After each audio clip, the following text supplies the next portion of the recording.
Okay, we are going to do a search in the Quran, and we are going to look for serpent. Okay, we have 5 hits. These are clearly referring to when Moses threw down the staff. So this is in Egypt, and this is when Moses threw down the staff. Okay, so there's 5 hits for serpent in the Quran. Let's take a look over here in the Bible, and we have 49, almost 50 hits for serpent. And you go down here and you read through Genesis, and then you find out that the serpent or the snake, right here, it says, "What is this thou hast done?" And the woman said, "The serpent beguiled me, and I did eat." Beguiled means to trick or deceive. And this is Eve we're talking about in the Bible. And this is the original sin that came across the original people of the planet. Okay? So go back to the Quran. And let's see if we can find Eve.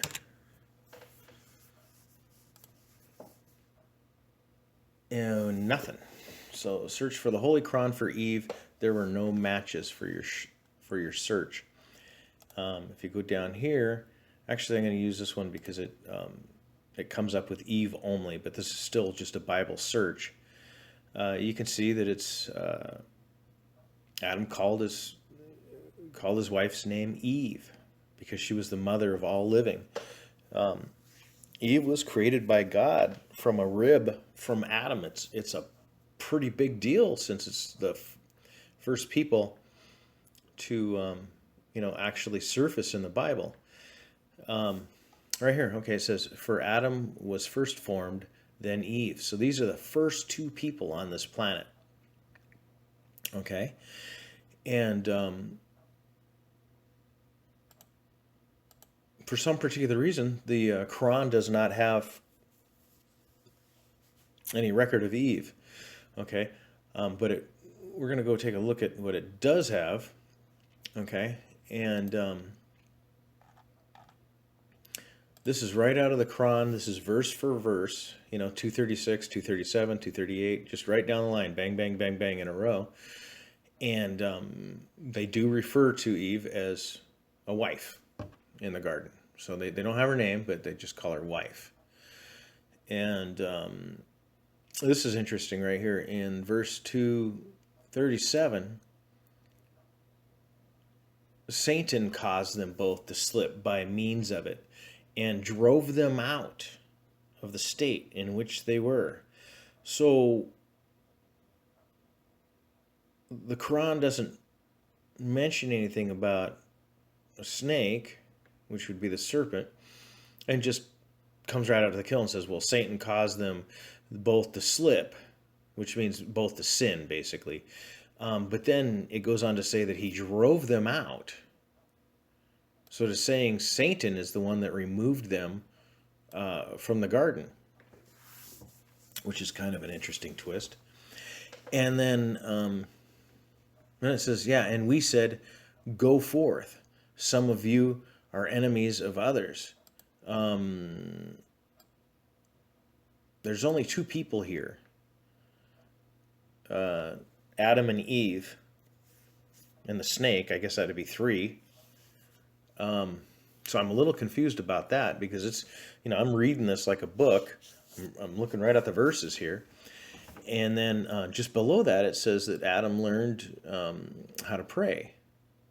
And so he turned towards him with mercy. Who? Okay? Because I go back up here, here is, you're not supposed to approach the tree. And we told Adam, don't approach the tree. And very next verse, Satan causes them to sin or slip up, and then he drives them out, okay, of the state in which they were, okay, drove them out of the garden. And then we said, go forth, okay, and then Adam learned from his Lord certain words of prayer this particular day, apparently, and he turned towards him with mercy.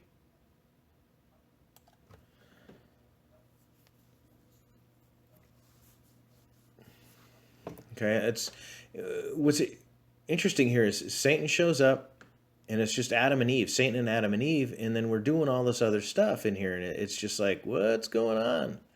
Okay, but anyway, get down here a little farther. Okay, and they say, but they who will disbelieve and treat our signs as lies, these shall be the inmates of the fire. Still, we're only talking about two people here, and already we have this bold, threat to disbelievers, that they don't see this, that they treat the signs as lies. There hasn't been any signs. We're only talking about two people here. There's two people on the planet. Okay? And the very next verse, now we're going after the children of Israel. This should raise some red flags. Here it is. O children of Israel, remember my favor, which I bestowed upon you. There's only two people on the planet right now, and neither one of them's name is Israel. Okay? Israel shows up quite a long ways down the timeline. Okay? All right? And then we get to this verse here, which is the very next verse, and believe in what I have sent down, which fulfills that which is with you. Okay? I think he's talking about the Quran. Again, we only have two people here. Now he's telling them that he sent something down. Okay? And it just, we're really getting off to a fiery start here. Where's the rest of the story? This is a very big story. It talks about everything that sin would do. Their sin does to us as people in this world, and I don't see any of that. I mean, what I do see is that we had some sin up here, and Satan caused some sin, and then next thing you know, he's the one that's kicking them out of God's garden. That's not going to happen. Okay. And down here, then he's we're talking to Israel, saying you better remember your covenant. And Israel is got many years before Israel's even going to show up. In fact, there was a great flood that happened between the two people standing in the garden with the snake and getting kicked out of the garden by God, and then the flood. I mean. And then you got Israel showing up, much later. So that's kind of odd. Okay, let's just get on to something else, though, because I'm just going to go in circles here. Let's try a search for love in the Quran. Got 35 hits. I was kind of expecting more than just 35, because it's a holy book. Love's a big deal. 35 hits. Okay, well, maybe.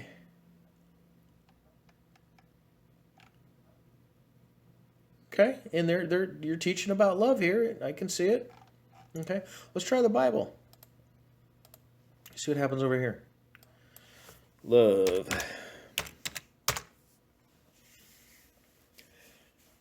Whew.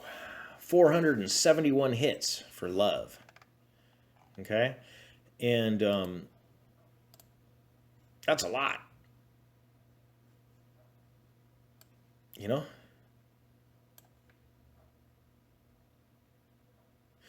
Right here. See, he's saying that you got to love me above your parents. Okay? Look at this. You got to love your neighbor as yourself. Okay?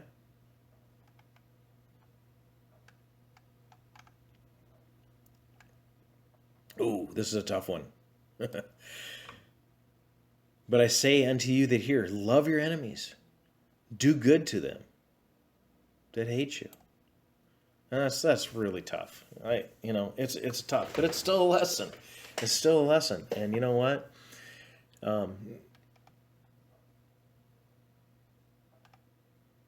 It's still a lesson.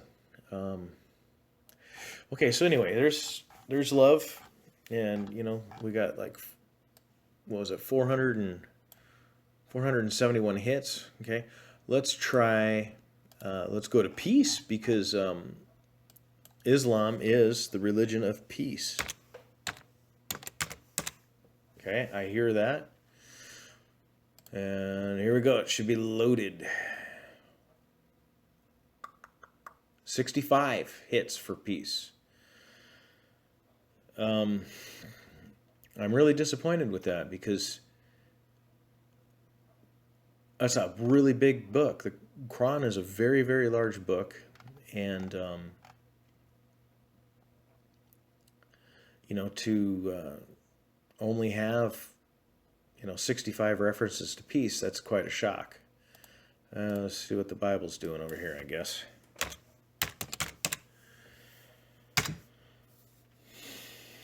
We've got 427 references to peace.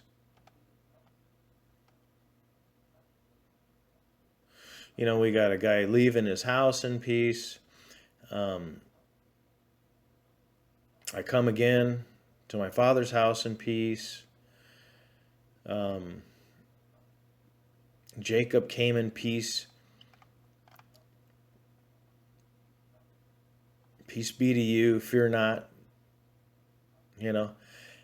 And there's a lot of peace in here. And so 427 versus the Quran's 65 or something like that? 65. That's quite really disappointing, I gotta admit. Flat out, that's really disappointing. Let's try jinn.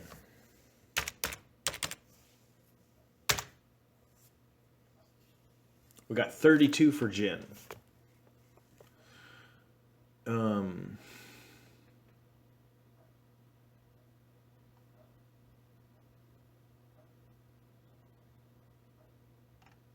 This has got to be out of context. Let's pull that up. It's 6101, because that doesn't make any sense.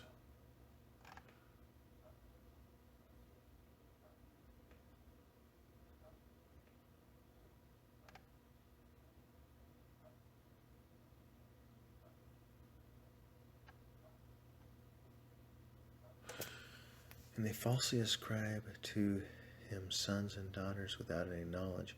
Oh, this is talking about Jesus. Okay. All right. I was like, what the heck is going on here? Okay. So, right away, the Quran, goes after, basically, undoing, the Jesus part of the Bible. I mean, okay, you can do that. But what's really interesting is it may be undoing the Jesus part of the Bible, but when you really look at this, he will say, "Oh, company of jinn." Okay, O company of jinn, right here, and men. Whoops. All right. Did not messengers come to you from among yourselves? No messengers. No messengers for jinn in the Bible. Okay. They are not a part of, I mean, yeah, they're not, they don't want anything to do with the Bible. So I'm not sure what's going on here, because it looks like the jinn are included as far as use of the Quran and use of Islam.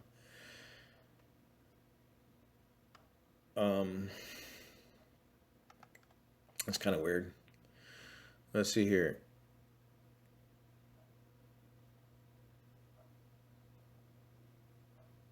Yeah, it's kind of weird because it's always referring to jinn and men, and jinn actually is before men, and that's kind of weird. Um, so we're gonna fill hell with jinn and men all together.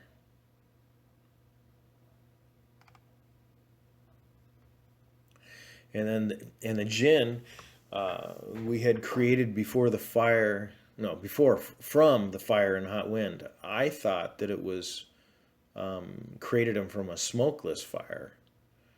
Um, I read that somewhere else, but here it's fire and hot wind. Okay. Oh, okay. Here's a big one. If mankind and jinn gathered together to produce the like of this Quran, they could not produce the like thereof, even though they should help one another. Well, this should be a really big red flag to pretty much just anybody that inhabits the earth, because it's suggesting that men get together with jinn and try to create a book that's better than the Quran. And my point is quite simple, that a holy book you would assume would never have anything to do with the jinn, flat out. I mean, as far as its creation goes, okay? Because if the jinn were involved, trust me, it's not going to be a holy book. Okay, yet here the Quran is stating that if the jinn and the men got together, they could not produce a better book. And that really got my fur up. I mean, that's some spooky stuff right there. I don't know what else to say. I mean, I would, if I were to write this myself, I would write that that the angels and God. You know what? I wouldn't write this statement, but I mean, if I were to try to write a statement like this, it would involve angels, not the jinn. So it's just a really odd statement, and that just brings up, everything that I do know about the jinn, and that is that in the hadith, you're told that you're not supposed to pee down in the holes in the ground because that's where they live. And they actually listened to the Quran, and they actually liked it, because that was somewhere in the hadith that I read. And the jinn, these things came by and took children at night, and they also would possess people. So it's just kind of weird that that the Quran talks about them making, trying to produce a book better than itself, and it also, in the hadiths, we get orders telling us, how to, treat the jinn. Don't what was the other one? They're provisions. Yeah, don't mess around with bone fragments, and parts of dung and stuff, because those are their provisions. That's what they eat. That's what they live off of. So it's just kind of weird how we get orders on how to, the do's and don'ts of dealing with the jinn, yet they're allowed to freely come by and steal our children, possess our bodies when we're not paying attention. Uh, it goes on and on and on. And,